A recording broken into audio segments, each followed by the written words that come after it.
Hey everyone, this is Tristan. And this is Aza. Your Undivided Attention is about to have its second ever Ask Us Anything episode. So are there questions that you'd love to ask me or Aza about the show, or more broadly about our work at the Center for Humane Technology and how we want to tackle these questions of AI?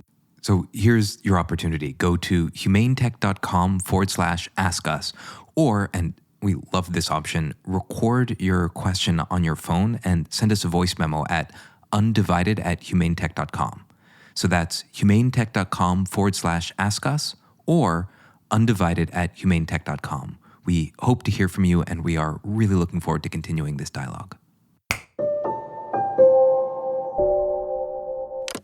So I think the challenge for the next century is going to be what we don't do rather than what we do. And in the history of our species so far, progress has been a function of what we do. Progress has never been a function of what we say no to. And now the strange reality is that we actually need to learn when and how to say no collectively. That's Mustafa Suleyman. He was one of the 3 co-founders of DeepMind, one of the very first companies whose stated goal was to create artificial general intelligence. DeepMind was acquired by Google and is now owned by Alphabet. Recently, Mustafa co-founded Inflection AI, a public benefit corporation that launched a chatbot named Pi for personal intelligence, which aims to create a personal AI for everyone. Now, we don't usually interview CEOs of AI companies on this show, but Mustafa's position as both a creator and a critic of AI makes him unique. He sits at the center of the Silicon Valley race to develop AI. And as you'll hear, he also argues that containing AI is absolutely necessary. Now, the reason why we started with this quote from Mustafa is he's saying something deeply surprising, that progress is defined by what we say no to versus what we say yes to, and that's different than every other era. To say no to something takes a kind of maturity, to see a power and to not put your hand out to grasp it. And it's unclear through human history how many times humanity has been able to exercise that kind of maturity. I met Mustafa back in 2014 when I walked into his DeepMind office in London. And at that time, I was a design ethicist at Google, thinking about how we could govern the unethical outcomes we were seeing from social media and the attention economy arms race. I was looking for allies, and I found almost literally no one who was really thinking about these issues as deeply as Mustafa was. But before that, we should mention that Mustafa worked in conflict resolution and human rights, so the lens he brings to ethical questions with AI is a deeply thoughtful one. Right, and he has a new book coming out just this month, and it's called The Coming Wave: Technology, Power, and the 21st Century's Greatest Dilemma. Now, Mustafa's basically arguing these 2 simultaneous kind of contradictory truths. On the one hand, containment of AI is impossible. On the other hand, containment of AI must be possible, that we have to prevent runaway AI proliferation. Now, Tristan and I see some of these things differently from Mustafa, but we're all asking ourselves the same questions right now. Is it possible to contain AI, and what would it look like? And we wanted to bring some of these answers to you. So without further ado, here's Mustafa Suleyman. Thank you so much for that kind welcome. It's incredible to be here, I guess, almost a decade on from us both angsting over the same things, debating strategies for intervention. And it's been amazing to journey with you both. So the argument about whether it's possible to contain AI runs through your book. And before we go deeper into that, what does it mean to contain a technology? When we think of containment, what exactly are we trying to do? I mean, the way I see it is that we're trying to monitor, control, and potentially even close down completely technologies that are either in development or they are in deployment. And being able to do all of those components represents a threshold of containment that I think should give us comfort that these technologies can be managed in a safe way. It doesn't mean that they will inherently be safe, right? You could have something that is unsafe and contained, but at least then we have a framework for governance and decision-making which ensures that they remain accountable to us. Now, people often thought that in the early 50s, that nuclear power, particularly the weapons component of nuclear power, would itself inevitably proliferate. And the very good news is that we use traditional force and traditional threats and incentives to suppress the widespread proliferation of those weapons. In fact, 3 countries actually relinquished nuclear power over the last 20 years. And there are some things to learn from that, but fundamentally that isn't a cause for complacency or comfort because, nuclear is incredibly expensive. It's hugely capital time intensive. Handling the material is extremely difficult. And so it doesn't have any of the characteristics of the coming wave. So I think the challenge for the next century is going to be what we don't do rather than what we do.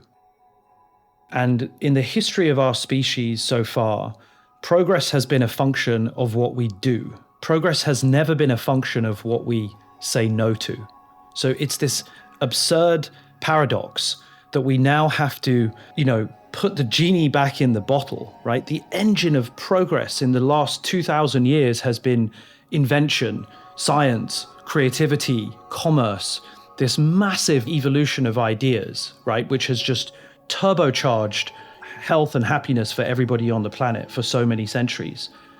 And now the strange reality is that for various, frankly, technical reasons, we actually need to learn when and how to say no collectively, right? This can't just be unilateral. Could you paint a picture for just a second before you get into the why it'll be hard to say no for this technology in particular, but what are we saying no to? I think that there are a number of capabilities which we can demonstrate with extremely high confidence, potentially even mathematical provability, then we should stand back from experimenting with those tools because they're potentially very, very dangerous. So here are some examples. The first is recursive self-improvement, right? So if an AI system has the ability to update and improve its own code and the way that it works without human oversight, with access to very large amount of resources, potentially unlimited resources, where it's operating on the open web or it's interacting with humans in an unconstrained way, then that recursive self-improvement could be something that might be hard for us to monitor and hard for us to limit. And if you don't just provide it with the ability to update its own code, but in fact to change its own goals, right? Those 2 characteristics to me could produce potentially quite dangerous systems. So some people might be hearing that and saying, okay, well, but it's just code running on a computer. It's a blinking cursor. I go to chat.openai.com. I hit return. That doesn't move atoms and things around the world. It doesn't create January 6th. What do you mean specifically when you say through this autonomy and generality, it could start to impact and make vulnerable the actual physical world that we all live in? So the way to think about the coming wave is that everybody is going to have an intelligent assistant or an intelligent agent in their pocket. It will be able to take a natural language instruction and carry out actions in the digital and physical world. It means that it could generate a brand new website. It could interact with other AIs in order to persuade them or negotiate with them or establish a contract with them for physically constructing something, building something. It can send emails. It will be able to make phone calls. It will ultimately see what you see and hear what you hear. So it's going to be sort of living life alongside you and interacting in the world just in the same way that you interact with the world today. So Mustafa, to recap what you said, lots of people are going to be getting a personal AI assistant, an AI that's there helping them all the time. And that sounds like it's going to be a really big boost to, personal productivity and overall economic output. And a lot of people might be wondering then, well, that sounds great. What's the problem? The problem is one of proliferation. Everybody is going to get access at the same time within the same 5-year period. Think about it like this. Today, whatever you earn, if you live in the modern developed world, you almost certainly have the same cutting edge smartphone as the very richest people on the planet. We all use the same high quality laptops. And that's because of proliferation. Over the last 60 years, chips have become a critical commodity in our economy, and everybody has the very best quality hardware. That is an incredibly meritocratic achievement, if you think about it. It's amazing. 2 or 3 billion of us are within 5% of one another in terms of our access to the best hardware ever invented in the history of our species. The same trajectory is going to unfold with respect to access to intelligence. Everyone is going to have a team of elite AIs in their corner that help to pursue their objectives. And that's the conundrum. It's both incredible from a productivity perspective, but also incredibly chaotic from a civilization perspective. How do you imagine that impacting markets, nation states, jobs, terrorist groups? Like, this seems like it has massive implications. I'd love you to just give us a tour of what that means geopolitically down to an individual. I think the first thing to say is that we are already in a state of huge international anxiety, right? I think in the Western world, there is a fear of climate change, there is a job insecurity, a fear that democracy is under threat and under attack, a lack of confidence in the political process. On all fronts, there's this kind of general anxiety, which is, I think, creating fragility in our civilization. And that's an important context and backdrop. The real question is going to be, who gets access to a technology like that? How much will it cost to deploy a system of that power? Is it going to be open source or is it going to be centralized? Is that capability going to spread to everybody? That will change everything from the cost of labor to the structure of companies. I mean, it really is nothing short of a seismic transformation in what work means. And so, it's hard to say exactly where that leaves the future of the nation state. But I think that has the potential to cause huge disruption. And then this brings back this question of containment, because of the whole premise of this conversation is that there are places where we might want to say no in the name of progress, that progress actually, I love your frame, that progress in this new era of human history is going to be about our ability collectively to say no rather than to just say yes to things. Let me say one thing to complicate the picture first, because I think it informs the answer. And the complication is that this is going to be the most productive and fruitful decade in the history of our species. What I've just described to you with artificial capable intelligence, these ACIs, means that many, many millions of people, if not billions of people, will have access to the best lawyer, the best doctor, the best chief of staff, the best coach, the best confidant, the best creative aid, the best project manager. And so the upside here is going to be so sensational that knowing what to stop is just part of the problem, right? Actually persuading people to hold back is going to be the major challenge. These technologies are inherently omni-use, which means the same core technology is massively valuable in every possible domain. And we aren't talking about the simplistic two-dimensional framing of tools or weapons, right? That was the old sort of, dual-use characteristic of military technologies like nuclear, right? Which basically has two uses. But these language models, by their definition, have a unique use for every single individual. So they're not just dual use, they're infinitely omni-use, because intelligence and language is the technology of life, right? That is how we communicate with one another. It's how we think, it's how we create, it's how we do. And so distilling language and intelligence into something that can be reproduced, scaled up, that's what's both going to turbocharge us as a species, but also lead us to run into one another, because we already run into one another. It's simply going to set light to the existing conflicts that we have with one another, the differences in culture and politics and commercial competitive constraints.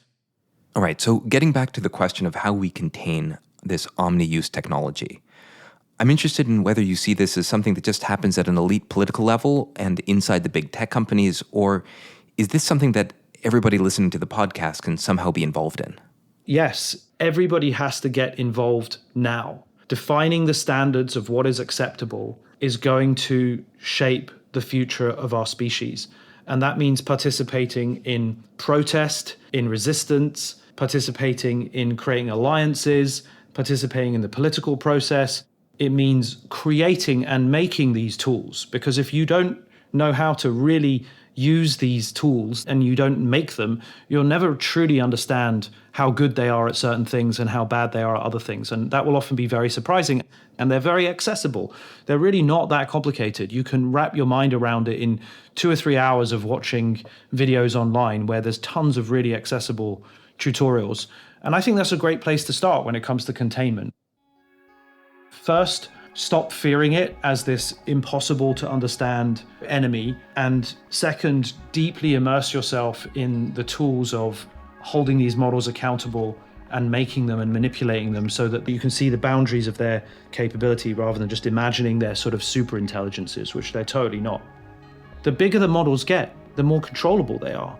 That's an amazing outcome, that we are creating very nuanced, very precise, very specific behaviors in these models. That's a great story because that regresses us to the traditional governance question, which is whose values, what should those behaviors be, and who gets to decide? I've known you for a long time, Mustafa, and I see you as someone who has taken on a tremendous burden and worked exceptionally hard to try to figure out how do we ethically govern the impact of technology on society. And if I recall correctly, when DeepMind, the most powerful AI company in the world at the time, was acquired by Google, as part of the agreement which you helped construct, Google's use of DeepMind had to be governed by this ethics board that you put together. And so just to sort of say, you have been thinking about how do we get this right for a very long time. And that was back in 2010, 11 or something. And then later on, building the Google Applied Ethics Board and doing a number of things to try to create different incentives for the dynamics that normally govern how companies would deploy AI in ways that may not always perfectly match up with the best of humanity's best, public interest. You're totally right that it's the incentives that really make a difference here. And how can we create a new set of incentives? I've really been obsessed by that question since founding DeepMind. When we founded DeepMind, our strapline in our business plan was building safe and ethical AGI for the benefit of everybody. And that really influenced the culture of the company, in a very fundamental way. We attracted a certain type of person as a result. And I think it had a non-trivial effect on the way that OpenAI formed and then Anthropic too. When we were acquired in 2014, you're right, we made it a condition of the acquisition that DeepMind's technologies could never be used for military purposes. And, we also had, as you said, an ethics and safety board with actually 6 independent members, outsiders, which were jointly appointed by us at DeepMind, me and Demis and Shane, and, Larry, Sergey, and Sundar at the time. And that was the first steps towards trying to bring in some outside oversight over how we were developing these technologies and how they were governed. And over the course of 5 or 6 years, whilst I was at DeepMind, I really tried hard to get Google to add an ethics board of its own. For a very brief time, it did have an ethics board. It had its own internal charter, which I drafted, the AI principles, the Google AI principles, which are still in operation today. And although there isn't an independent oversight, and unfortunately that all fell apart very quickly, the charter of AI principles is still in operation, and there's a big team now that are focused on responsible AI. So although it's not glamorous and publicly recognized, there is an operational culture shift in Google's approach, which is now more precautionary, is more proactively attentive to the risks, because there's a kind of bureaucratic process in place for scrutinizing all of the launches that Google does to make sure they adhere to its AI principles. So it's not a complete solution, but it's a first step. I also co-founded the Partnership on AI, where we brought together the 6 big technology companies, Apple, Microsoft, IBM, Google, Facebook, DeepMind, OpenAI, along with now, I think, 120 civil society groups from Oxfam to ACLU to everyone's, now a member. And it's a forum, it's a way to share best practices. It's a place to meet other people in the field who are concerned about these issues. It's a place to organize and convene and debate. And they produce lots of good research and lots of good events now. So all these are kind of very small steps. None of it in sum solves it, but it's, we have to be optimistic. My phrase, containment must be possible, because yes, it does look like we default to mass proliferation, and that fundamentally changes our civilization. But it has to be possible. And the way to do that is that we all have to take small steps and be active and participate. There's a question that's in my mind, and I bet it's in the mind of many of our listeners as well. You're the CEO of this new company with Reid Hoffman, Inflection AI, and it's working on creating these personal AIs for everyone. How do you reconcile working in this space, participating in the race, and at the same time raising the alarm about it? Inflection was founded as a public benefit corporation, right? What that means is that we have a legal obligation as directors of the company of Inflection to attend to our mission, which is to build AI for the benefit of everybody in a safe way. So we have to think about the harms as a legal requirement proactively in our documentation. So it's not just about satisfying shareholder interest. It's about these other potential harms. And I think little changes like that really make a difference over the long term. So given all of those attempts that you have tirelessly made over many, many years to try to create governance of individual AI actors and DeepMind and Inflection and so on, there's still this question of what external system of governance would be needed to bind this global race. And that gets back to this question of containment, both between companies that are all racing and maybe they individually have a long-term benefit trust the way Anthropic does, or are incorporated as a public benefit corporation the way you are. But that's not enough when it comes to the overall race dynamics and the pull that pulls us towards, if I don't do it, I just won't have a say in the future. So everyone has to keep building and increasing capabilities to match the speed of the other guys. What is your thought there? I think it needs governments that are prepared to concede and to cooperate, because we've talked a lot about how there are going to be proliferation dynamics because people want access in open source, and individuals and small organizations want to create their own forms of AI. But we haven't talked so much about the proliferation dynamics that result because governments and militaries are going to be chasing this like there's no tomorrow. And we're already seeing that. I've been tracking the lethal autonomous weapons negotiations at the UN for the last 15 years. And sadly, we've made almost no progress, I think it's fair to say, in the negotiations. We haven't even been able to define what autonomy means and what it means to have a human in the loop, right? Meaningful human control is the phrase that they debate over. And naturally, that's because autonomous weapons provide asymmetric advantages to small organizations or small nation states or militias. And nobody wants to be the first to say, I'm going to step back from the brink here. It might mean that war is cheaper. It might mean that there are fewer human casualties, at least on one side, if not both. And so it's a very attractive potential for nation states. And of course, AI has the same potential. And so there's also this competitive race dynamic among nation states, which is driving the default to proliferation. So how do you address that? Well, at the end of the day, whilst these models feel like they're kind of evolving super fast because they're in software, that software still runs on hardware. And that hardware is physically located in a data center on territory, which is subject to international law most of the time, right? And those chips are manufactured by a very small number of players. NVIDIA produces the vast majority of AI chips that train these models, that produce these experiences. And that represents a significant choke point, which nation states can, both track the location of these data centers. They can impose regulations on people who operate the data centers to report risks or to comply with other kinds of safety standards. So that's going to become the kind of focus of negotiation in the future. And successful containment strategies are most likely going to be around sort of licensing, regulating, and monitoring who gets to use what chips and where they sit, which data centers they sit.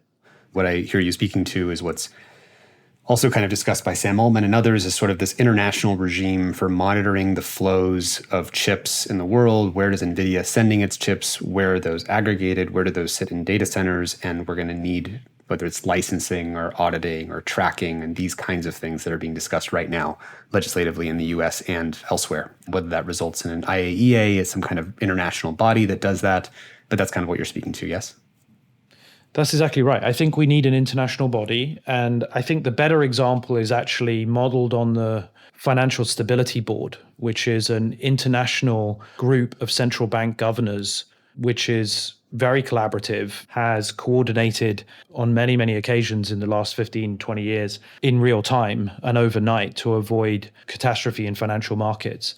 And so I think we need a geotechnology stability board, which is proactively coordinating with all of the big corporations and companies like mine that are developing these kinds of models, and all of the governments that are doing the same to do everything that you said: audit, transparency, oversight, licensing regimes, et cetera, and that probably is a new organization. And just jump in there to say, also agree that it is incredibly challenging, and the hard work is going to be, how do we know when we're getting it right? Yeah. Which is different than how do you stop the race? If, exactly as you say, we are going to be in deep transformational relationships with the AI systems many people are building. But given that distinction, how do we know that they're not transforming us in ways that we will later regret or do incredible amounts of damage? And we're going to need some kind of, I know people don't really like the FDA model, but we need some kind of FDA to know that before we get into a transformative relationship, the things we're entering into relationships with are good. And to me, it's almost like a new project for understanding what is it to be humane, because in every way that these systems do damage that we cannot tell that they're doing damage, in every domain from the effable to the ineffable, they will do. So I think that's true, but they're not the harms that I really worry about. So I think, Asa, maybe think about, just assume that the humane AI is eminently possible within the next 3 to 5 years. Just assume that it is going to be infinitely smart, infinitely patient, infinitely respectful, really boundaried, really healthy. Just assume that, and then think about the potential consequences for those kinds of AIs in the world. What does it mean that you have access to infinite amounts of kind and respectful and patient interactions, right? So that's one sort of simulation. The other is, given that you can create such precise and specific behaviors like the ones I've just outlined, many other people are going to use the same tools to create a slightly more aggressive AI, or one that's really good at spreading fear and anxiety about the threat of vaccines, or one that is really good at spreading sticky conspiracy theories about this new politician. And that's the challenge. So the risk is not that an AI goes wrong. The risk is that it is working as intended, but that intention is to sow deceit and disruption. And we do not have a governance framework given our kind of default free speech world. That's the challenge. It's the overlapping false positive moment. It's where the lines are really, really blurred. It's not that the AI won't be humane. It will be super humane. But some people are going to use it to persuade on agendas that are really antithetical to peace and prosperity. And it may be very difficult for us to prove that and to counter argue that actually this is bad. So we have to get good at describing why a particular activity like that is bad for democracy, it's bad for people's health. Because it can't just be, well, these are our values and we don't like your values, because that's what it might regress to. And that's the problem from a kind of communication perspective. How do we describe what bad looks like? We need a framework for that. So given that we lack many of the things that you're describing that we need on the way to containing AI, like an international body that's collaborating with big companies developing these models, or a way to describe what we don't want to happen in a way that everyone can agree on, given all of that, is there any cause for optimism here that you can see? Yeah, I think my take is that when people have an opportunity to see the sort of harms and benefits over the next 5 to 10 years, I think it will change the popular conversation entirely. I don't think it's possible to really move the needle on the collective psyche today because everything is so theoretical, right? I mean, I may think that I can see a potential impact, good and bad, of the coming wave, but I mean, it pales into insignificance when you actually have the opportunity to experience these models, right? I mean, I was trying to sort of persuade you of the significance of LLMs 2 years ago, and I could barely get it on your radar, let alone everybody else's. And so I'm very conscious that, like, from a communications perspective, until you deeply experience and really get a chance to play with this new putty, this new clay, you won't understand where it's crap and where it's amazing. And it's just really difficult to convey that until you get to experience it. So it's only now that everybody has seen ChatGPT and GPT-4 and all these other models that everyone's starting to kind of catch up essentially on this AI governance debate, which is great. And so part of the reason why I feel optimistic about it is that I think that that's going to massively escalate as we start to see the harms unfold in practice, which there will be some really horrible outcomes. But I think on the whole, there are going to be incredible benefits that basically drive people to say, yeah, I want to be able to make that too. I want to be able to learn from that. I want that to help me. I want an AI that is going to help me with my research. And that's why I sort of feel that there will be a reaction, a popular reaction in the next few years. And it may be surprising. It may go different ways. You know, a lot of people absolutely love talking to these models. A lot of people don't have the same taboo that we thought that they might have a year ago about having deep and intimate conversations with these models. And so I think we should just keep an open mind to how this might unfold, because I think it's going to be quite surprising. Mustafa, thank you so much for coming on your undivided attention. I know we're going to be in this journey together for a while. Thank you, man. I appreciate that.